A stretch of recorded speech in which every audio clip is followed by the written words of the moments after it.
Ben oui, c'est comme ça. C'est comme Bachar al-Assad, tu vois, il est parti. Ben vous ferez pareil. Bon, bref, il est parti, t'as vu, je viens d'entendre un rabbin, il dit, ouais, alors ça, c'est la prophétie que quand le Néron de Damas partira, le Messia arrivera. Tu vois, pourquoi Bachar al-Assad, il est parti sans résistance? C'est ça la question. Il y a, je peux pas dire zéro coup de feu, mais il n'y a pas eu de résistance, il n'y a rien eu, quoi. En 10 jours, ils ont pris toutes les villes, hop, c'est fini, on n'en parle plus. Il n'y a plus de guerre. Il n'y a même pas eu de guerre, hein. Ils disent la guerre. Quelle guerre? Il y a rien eu. Ils sont arrivés, on va prendre la. Oui, d'accord. On va prendre la ville. Oui, d'accord. On va prendre la ville. Oui, d'accord. On vient prendre le palais. Oui, d'accord. On veut que les parlementaires et tout ça, vous jouez le jeu puis vous aidez à la transition. Oui, d'accord. Ah bon? Ouais, on a gagné. Ah bah oui, d'accord. Ouais, ouais. Bah après, regarde toute la polémique, tout ce que les médias ils en font pour quelque chose où il n'y a rien eu. Bachar al-Assad, il est parti, ils ont repris le pays. Il va avoir une. Ouais. Voilà quoi. C'était voulu. C'est voulu. Après, ils vont pas dire Bachar al-Assad, il va pas partir en disant hé copain, viens. Puis ils vont pas faire comme ça. Ils vont faire une mini, comme ça s'est passé, quoi, sur 10 jours. Oh, les rebelles prennent le pays. Oh, ils ont vachement de résistance, hein. Vachement, vachement de résistance, les rebelles.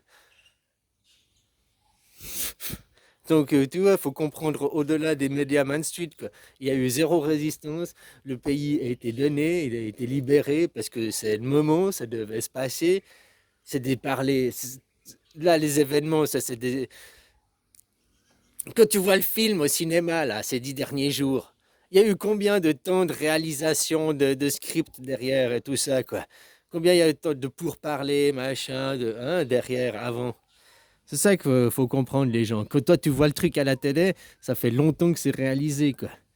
Que vous, maintenant, vous comprendrez que, ouais, la démocratie, vous accusez la démocratie d'être responsable de tous vos malheurs, alors que vous n'êtes pas en démocratie. Donc, il faudrait peut-être entrer en démocratie. Ou bien alors, tu regardes la Suisse et nous, c'est pas la démocratie qui est responsable de nos malheurs. C'est les banques, c'est l'argent, c'est les lobbies de toujours plus, toujours plus, toujours plus, quoi. Une mafia qui n'a rien à foutre des gens, qui n'a rien à foutre des conséquences, qui est prêt à foutre des produits chimiques, à vendre des œufs qui sont même pas sortis du cul de la poule, qui sont faits 100% à partir de produits chimiques, quoi. Oh, des produits chinois. Mais il n'y a pas que des produits chinois, quoi. Regarde maintenant Donald Trump, quoi. Donald Trump, le mec, je veux sauver le dollar. Si vous ne faites pas des transactions au dollar, il dit aux BRICS, je vais augmenter vos taux de taxes douanières de 100%. En fait, c'est qui fait chier? Il fait chier lui-même. Il fait chier les Américains. Les Américains ils vont devoir payer deux, trois fois le prix plus cher juste parce que lui, il veut dire je bloque les taxes douanières. Alors, les Américains, ils représentent combien d'habitants? 400 millions? 400 millions sur la planète. Perdre un marché de 400 millions. Et encore, ils ne le perdent pas, hein. C'est juste que ce sera plus cher là-bas. Mais ils ont tout le reste de la planète pour écouler leur stock et leurs marchandises. Je veux dire que il fait pas des sanctions contre la Russie, ça n'a aucun impact contre la Russie ou contre, ça a des impacts contre les Américains eux-mêmes.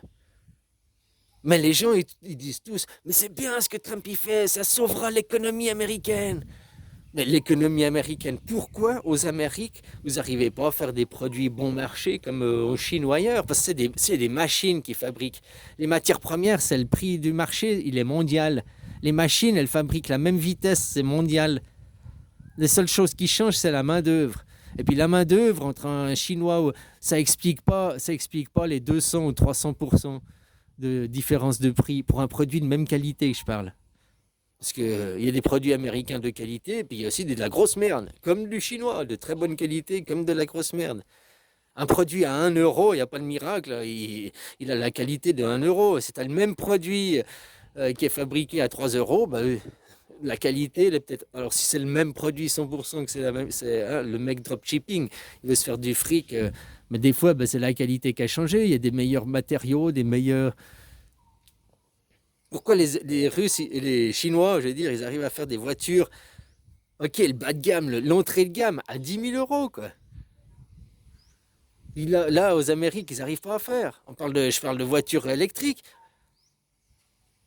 Que ce soit beaucoup moins cher qu'une voiture à essence, c'est normal. Il y a moins de pièces. Il n'y a pas le moteur. Il y a moins de pièces, il y a moins de composants. Donc forcément, c'est moins cher. Pourquoi eux, ils n'arrivent pas à faire des voitures électriques moins chères que les voitures à essence, quoi? Pourquoi il faut garder les mêmes prix? Ah, parce qu'il faut garder les mêmes marges, faut garder. Hein, tout ça, ils pensent qu'au pognon. Ils pensent jamais aux gens. Ils pensent toujours à leur intérêt, à leur porte-monnaie. Tu vois ici, les étrangers, quand ils viennent, ils veulent vendre cher. Pas beaucoup, mais cher. Ils te disent que le taille, ils vont vendre pas cher, mais beaucoup, beaucoup. L'autre, il va se faire 1 euro sur 1000 produits, il se fera 1000 balles. Et l'autre, il va se faire 10 balles sur 100 produits, quoi. Il se fera aussi 1000 balles, la même marge. Mais hein, le chiffre d'affaires sur celui qui en vend 1000, il se fait moins de marge. Mais le chiffre d'affaires annuel, il a vendu 1000 produits, quoi. Enfin, il fait brasser plus de. Enfin, tu vois, quoi. Bon, bref.